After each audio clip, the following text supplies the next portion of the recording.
dari jenjang karir hingga penerus untuk perguruan tinggi. Nah, jadi untuk pada siang hari ini kita akan membahas tentang kiat sukses diterima di perguruan tinggi. Ya, jadi seperti itu.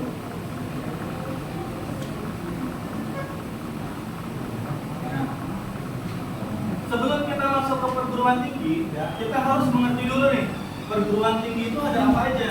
Ya, perguruan tinggi itu ada apa aja.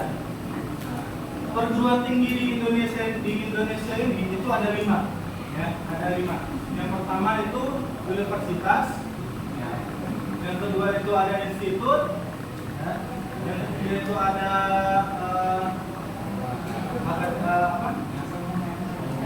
politeknik, ada akademi, sama sekolah tinggi. Ya, ada 5. Nah, untuk universitas ini, ya, universitas ini adalah suatu lembaga pendidikan perguruan tinggi yang dimana di dalamnya itu terdapat berbagai fakultas-fakultas, ya, terdapat berbagai fakultas. Dan yang institut ini, ya, institut itu sama aja seperti universitas, cuma dia lingkupannya lebih dikecilkan lagi. Jadi terdapat berbagai fakultas, namun di dalam satu jurusan. Ya, paham ya?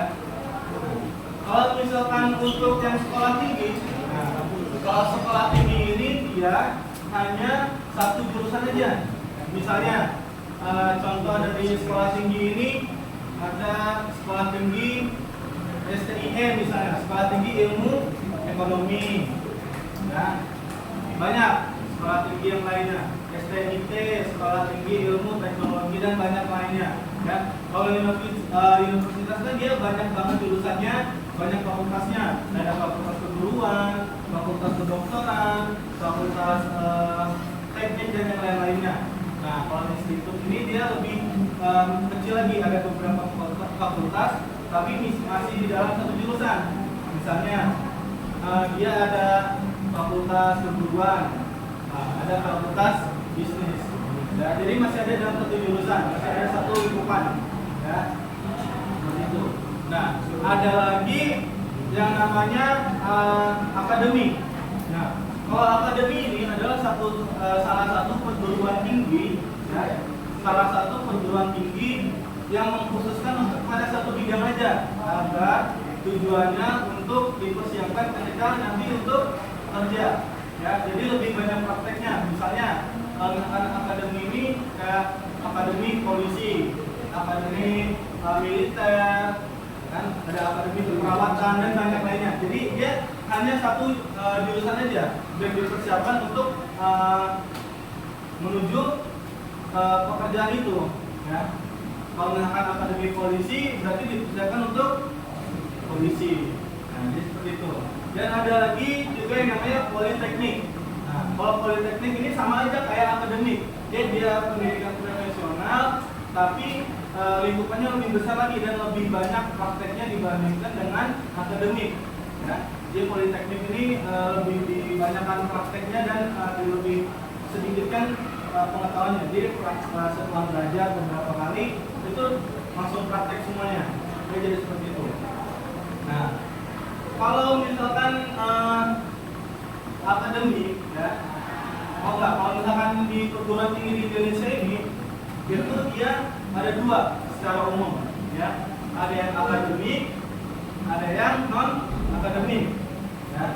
Nah, yang pertama itu ada pendidikan akademik. Nah, kalau akademik ini maksudnya dia ke universitas, institut, ya, dan sekolah tinggi. Tiga perguruan tinggi ini, universitas, institut, dan sekolah tinggi ini, itu masuknya ke akademik. Ya, jadi kalau misalkan kita ingin, misalkan universitas dan institut ini, dia masuk ke akademi dan mengeluarkan, kalau misalkan biasanya di ketiga ini, keluarnya itu seperti mendapatkan gelar S1, ya, strata 1 atau dengan S2 dan S3 dengan gelar doktor, ya. Nah, kalau misalkan untuk pendidikan profesional atau non akademiknya, ya, pendidikan profesionalnya itu ada yang tadi ya, ada akademi sama politeknik. Ya, pendidikan akademik sama pendidikan politeknik. Nah, kalau dua-duanya ini biasanya dia keluarannya mendapatkan gelar dengan diploma atau D1, D2, D3 sampai D4, atau bisa lagi dengan meneruskan menjadi mendapatkan gelar spesialis atau SP1 sampai dengan SP2. Nah, jadi seperti itu. Nah, apa yang harus kita persiapkan ketika kita ingin memasuki sebuah perguruan tinggi? Ya, yang pertama kita harus tahu minat dan bakat kita ini maunya kemana. Kita pengennya ke perguruan yang akademik, apa yang mau perguruan profesional. Ya, kita harus pilih. Kita mau masuk ke yang universitas, institut, atau sekolah tinggi, atau akademi, atau pendidikan akademi, atau pendidikan politeknik. Nah, ketika kalian sudah memilihnya dan menentukannya, kalian bisa tahu nih, kalian pengen ke mana. Misalnya, saya pengen ke akademi polisi deh. Nah, setelah kalian tahu nih mau masuk ke jurusan yang mana, perguruan tinggi yang mana, kalian bisa memilih jurusannya mau jadi jurusan apa.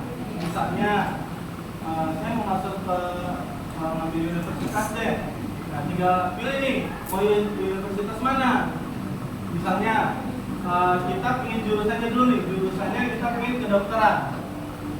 Kedokteran itu kan banyak ya pecahannya. Dia fakultas kedokteran.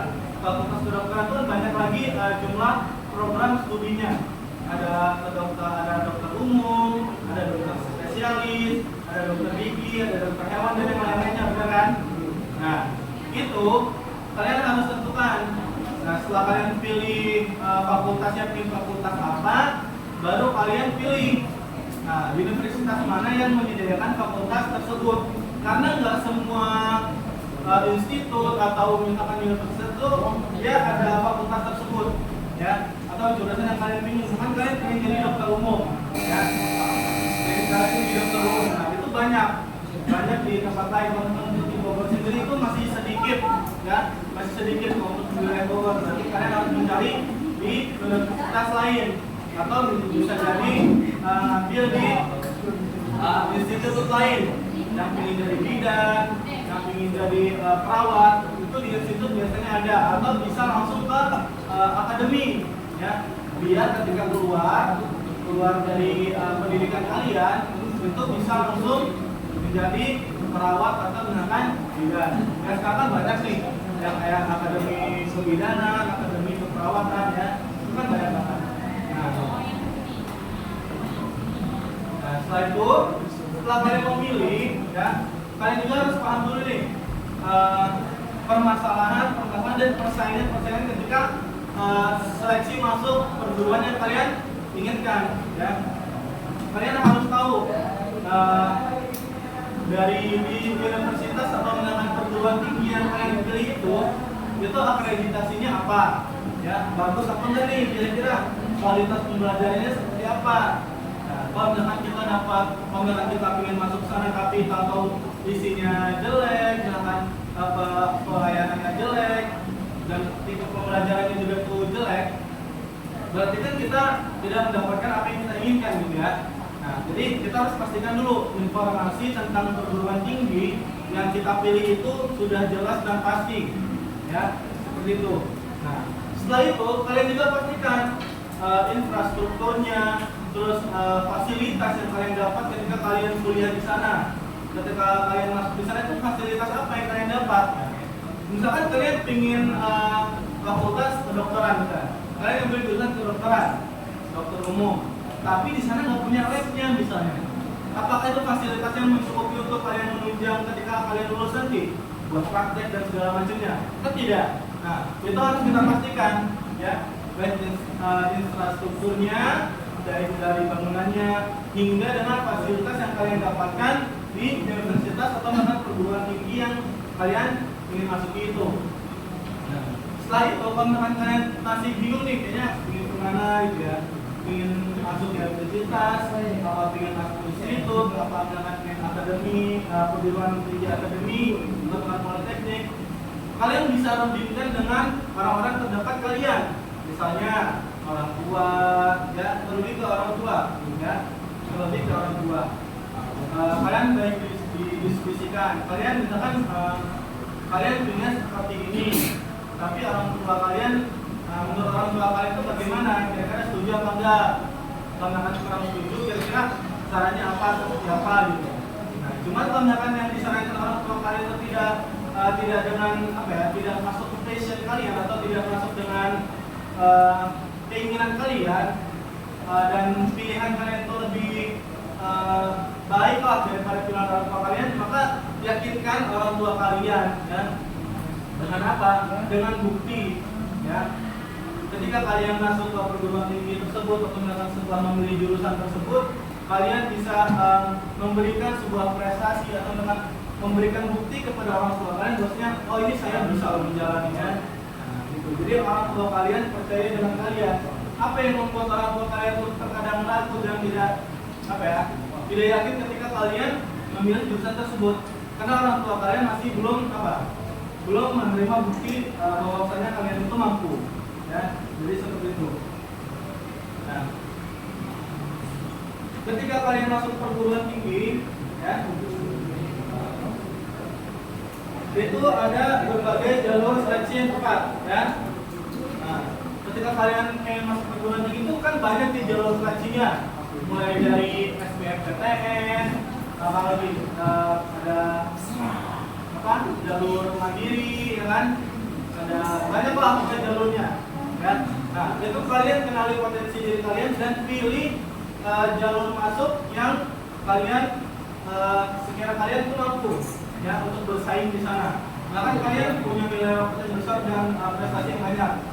Silakan masuk jalur prestasi, silakan masuk ke jalur SBMPTN, ya, gitu. Banyak jalur-jalur beasiswa yang bisa kalian pilih.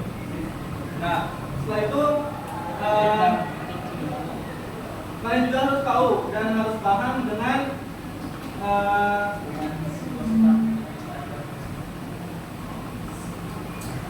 seleksi di jalur tersebut, ya.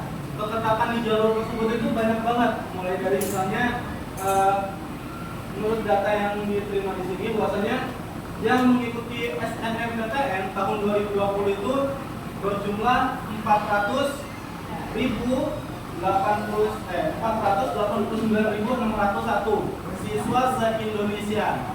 Kalian bisa nggak tuh persaingannya untuk ikut bersaing di sana?